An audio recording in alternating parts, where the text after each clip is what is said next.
Hey, howdy, gang. Welcome back. Happy Saturday, everybody. Got that Buckeye shirt on. Hopefully we do something today. Rummaging through the cellar, and Curmudgeon Doug and Cincinnati Luke have been telling me this Chelsea morning is awesome. But I forgot I had it. I've been really wanting to try it and hadn't had the extra disposable income to put in a tobacco order right now. I've got too much as it is. And man, it had 2 years of age, over 2.5 years of age in it, sitting at the bottom of the cellar.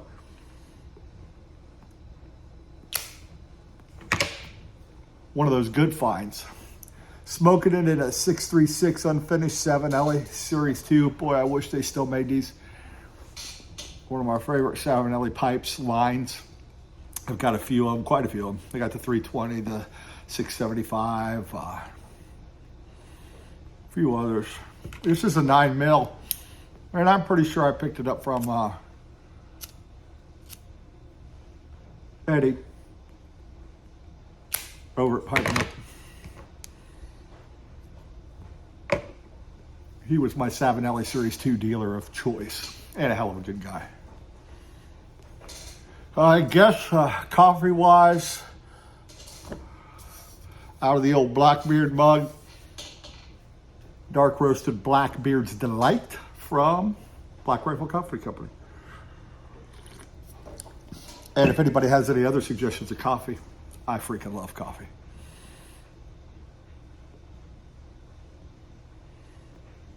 Had a piece of honey toast today with some 2020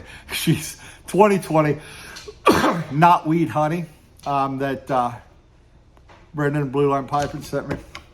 Been working on that for a few years.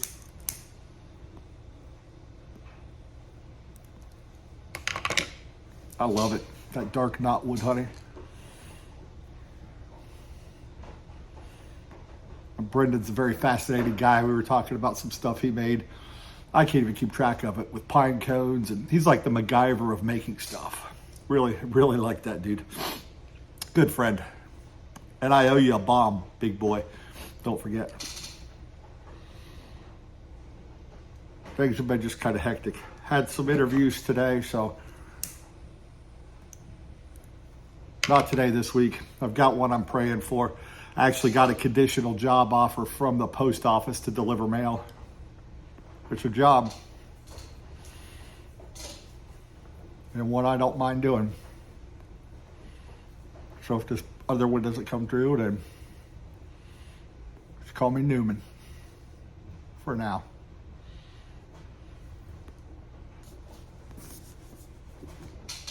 Wanted to have a pipe and talk about a book. And these videos don't receive my highest watch. They're usually not very highly watched. And not everybody's interested in reading or what I've read. And I get it. So a lot of times these are just for me. And if people come along, great.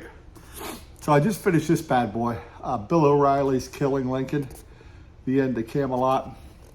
And we're coming up on 60 years. In fact, it'll be 60 years since President Kennedy was assassinated here on November 22nd. So coming up in a few weeks. So guy giving me trouble today. Michael's here, of course. You enjoying a coffee, Michael? Yeah. But man, what a book. And I'm kind of a Kennedy history nerd. Not saying that I'm a fan. Not saying I don't like him. But I like reading different accounts and different stories. Now, let me start by saying, as I talk about this book, number one, I'm not going to get into the conspiracy theorist stuff.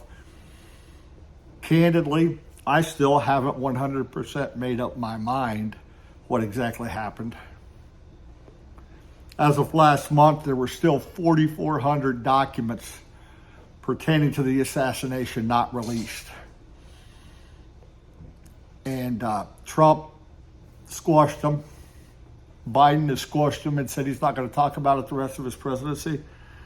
And here we are, year 60, and there's still a lot of pieces of evidence that nobody's ever seen or heard. You know, the one thing before I get into the book, and I guess I'll start in the book. You know, everybody knows that Jack Kennedy was a womanizer. And, you know, that kind of rubbed me a little bit differently this time.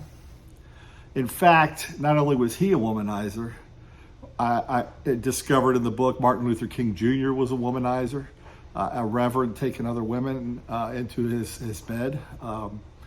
You know, LBJ of all people was a womanizer. A lot of these political, powerful men slept around. And that just doesn't set well with me. So as I was reading the book, I talked to Mrs. Buckeye and I said, you know what? This is a lot of shady stuff. And these are leaders of our country. And I think without getting too down one rabbit hole or another, we could all agree there's a lot of shady stuff that goes on.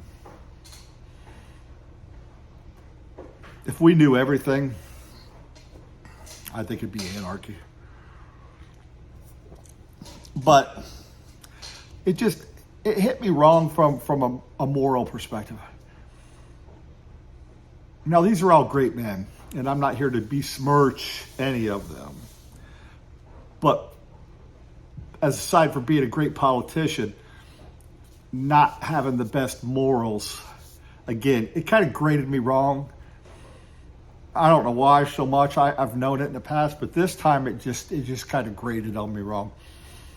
I don't know. But let's jump into the book. So, you know, it really goes into a lot of the detail leading up to how Kennedy became who he was, going back to his Navy days in boat PT-109, how he saved that crew, swam for miles and miles and miles. Literally, he should have died. In fact, there was, I think they said 3 times he'd been given the Catholic rites of death. But it was interesting to hear about his Navy service, or his naval service, since I'm a Navy guy. And since today is Veterans Day, happy Veterans Day to all you veterans. Thank you for your service. I should have opened with that. I just forgot. See, we shouldn't forget our veterans, folks. But then he gets into a young Kennedy and how he got into politics. And really, he wasn't the chosen one to carry the family banner. His older brother was the one that they really, I think it was Patrick, that was his name, if I remember it. I might be wrong.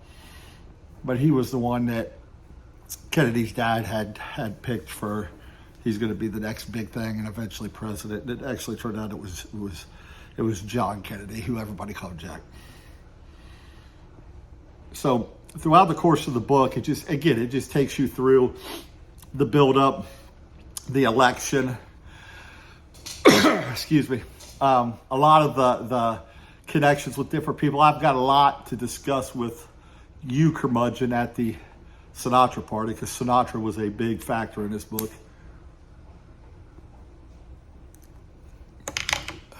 You know, buddies with organized crime, etc., etc. But as you progress, you really come to the conclusion that, man, Kennedy had a lot of enemies. And not just foreign enemies, domestic. And that's why I think the conspiracy theories ring so loud, is because, you know, during the course of his presidency, he pissed off many people. Khrushchev, obviously, as the Russian, the head of Russia. He pissed off Cuba and Castro. Internally, within the United States, the mob, specifically Sam Giancana, in the Chicago mob who helped him get elected, and actually some people say paid bribes in West Virginia to help him get elected. Once he got elected, he kind of sicked Bobby Kennedy, the new attorney general, who really didn't have the chops to be the attorney general, on him. Later, Bobby would back down so that he would get their support back in 68, because he was going to run in 68 after Kennedy's 2 terms. And then the plan was, after Bobby's 2 terms, Ted was going to get 2 terms, and that would be 6 terms of Kennedy's. Didn't work out that way. Allen Dulles, head of the CIA, despised Kennedy. The Joint Chiefs of Staff despised Kennedy. They thought he was weak, that they pushed him hard to invade Cuba, and he just wouldn't do it. They hated him. J. Edgar Hoover hated Kennedy with a passion. Kept a dossier of everything. I would love to see the notes that Hoover had on Kennedy. He had it all.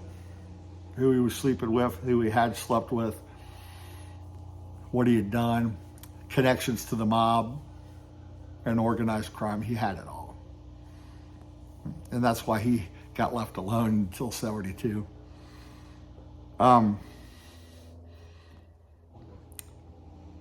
LBJ despised Kennedy, hated him. He called them those smart mouth Harvards. LBJ was really one of the most powerful men in Washington. In the Senate, he had been minority and majority leader, and he had brokered so many deals for the country. He was a powerhouse politician. Brought on the ticket only so he could bring in Texas. And once he did, he was left out. Like he was like the loneliest man in Washington, walking around with a sad puppy doll look and just beat down, because once they got what they needed from him, they kind of just cast him to the side. So LBJ is another person. So you got the FBI, the CIA, the military, and the Joint Chiefs of Staff. You know, the vice president despised him. Hollywood, after he crapped on Frank Sinatra, it is said that Frank Sinatra had built this great, elaborate, added onto his house, built his helipad, went in and put all this JFK memorabilia, even had a plaque engraved, President John F. Kennedy slept in this bedroom. At the last minute, the Kennedy regime called that off, and they went and stayed at Bing Crosby's because of Sinatra's ties to organized crime, specifically Sam Giancana and the mob in Chicago, who had stayed multiple times at Sinatra's house. So the Kennedy regime just was under the impression that we cannot stay somewhere that also hosted the mob. The optics don't look good. I get it. But it said that Sinatra was so distraught he couldn't see. He said, he stayed at that effing Republican Bing Crosby's house. That Sinatra went out, ripped everything down, grabbed a sledgehammer in his rage, and totally smashed the helipad port that he had built. You've got the Marilyn Monroe piece too that ties in. She was getting really close, and after in that visit to Bing Crosby's, it's thought that JFK and Marilyn Monroe had relations, and she became really infatuated to the level of that. Excuse me, guys. I did get some medicine yesterday. I'll talk about that in another video later. To the point that as soon as Bobby heard that JFK had passed, he got the call from Hoover and from LBJ. His first order of business, this is as his brother's body is laying dead in Parkland Hospital. His first order of business, gets all the files out of the Kennedy file cabinets in the White House, changes all the locks so LBJ can't get into any of it. hires one or two private investigators to go out to Monroe's house. And I think this was after her death, not when Kennedy died, but to totally tear that house apart and find any shred of evidence. And it's reported they took her diary, they took everything that could have connected her to JFK. But they knew. I mean, as a politician, Kennedy, he stopped us from going to World War III. He did some great things. He was very instrumental, even though I think he used it more as a political ploy and not because he believed in it. But he was really instrumental in pushing civil rights and desegregation, which is fantastic and was much needed.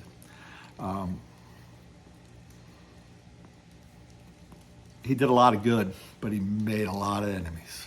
And I guess any president could, but when you're the sitting president and the Joint Chiefs hate you, the CIA hates you, the FBI hates you, your vice president hates you, Hollywood hates you, organized crime hates you.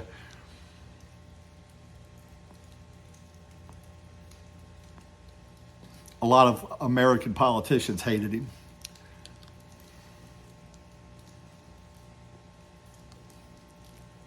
Just incredible, man.